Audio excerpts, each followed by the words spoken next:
Hey guys, Dan Capini. We're at the Activision booth. I've got Steve Vanderschmidt. He is the executive producer on the True Crime series, and you're running us through some content today. Steve, thank you very much. And tell us about the True Crime. Why is now the right time to reboot this franchise that's been missing for so long? Yeah. Well, I think there's always been a desire to reboot the franchise, but it was just waiting for the perfect time or opportunity to do it.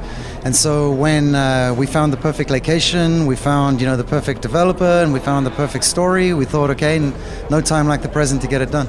And you mentioned perfect location. We just saw a demo of the game and your reasons for selecting it. Run the guys at home through why you've chosen Hong Kong for the setting of True Crime. Hey. I think the most important thing is we were very heavily influenced by Hong Kong cinema action movies, and we were really looking to take the open world gamer to somewhere that they hadn't been before. And from that perspective alone, Hong Kong just made perfect sense. And the more we started looking into it, and you look at the different sort of the wide architectural range that Hong Kong has, you got a lot of areas down by the docks. You've got this great commercial central area with Soho and some narrow streets. You've got night markets and things like that. So just the range of gameplay that we thought we could get out of it would be excellent. And for that reason we went to Hong Kong. Can you give us some examples of the gameplay and how it will differentiate the different parts of the city? Sure. There's North Point, for example, is modeled very much after Mong Kok, which is actually more on the mainland, outside of Hong Kong proper. But it has a lot of alleyways, it has a lot of night markets, and so there's a lot of foot chase scenes through there where you have to, use the crowd dodging mechanic, to get through. Things can get very congested, and you have to have your wits about you, how to get there. Whereas if you head to Central, for example, the roads are a lot wider, they're a lot wider open. And, so choice of vehicle-wise, in North Point, you might use the motorbike, whereas in Central, you might use a car, to get around. So down by the docks, for example, there's a lot of waterfront gameplay, so boats come into play. We have chases across boats, like in the harbor. So it's very varied, depending on where you go. So tell us about the content that you're showing at E3 2010. We're showing two missions today. Like the one takes place in one of the night markets that I spoke about. And, that highlights, I think, the chase mechanic, that we have. So you see a lot of, our free running system is much more ground-based than in a lot of games that are out there right now.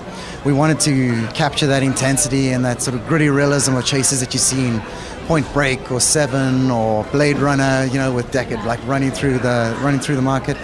So that mission focuses heavily on the free running and the hand-to-hand combat system. So you encounter a group of thugs and you can see the martial arts, system in play. You can see a full offensive and defensive range of combat capabilities.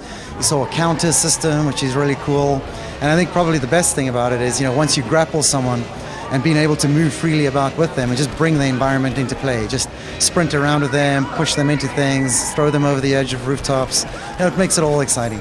And the other one was more focused on the gunplay. That's right. That was more focused on driving and gunplay together.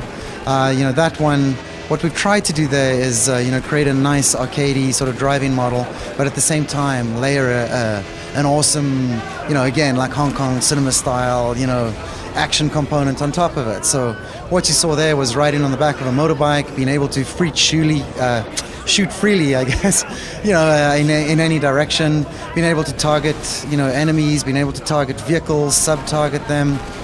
You saw, the main character fly off the back of the bike and, use it as a weapon, into a bunch of enemies. So some really, over-the-top action kind of stuff, which is pretty cool. And you're drawing from a real all-star cast on this one. You've got black box guys, you've got former Rockstar. Who else have you got in the mix building the game?